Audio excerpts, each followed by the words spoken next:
我覺得現時咧，呢個尖沙咀碼頭嘅巴士站咧，其實係一個冇蓋嘅巴士站，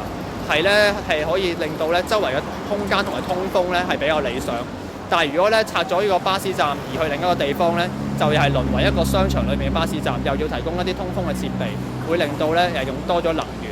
而最重要嘅係嗰個巴士站咧係經歷咗好多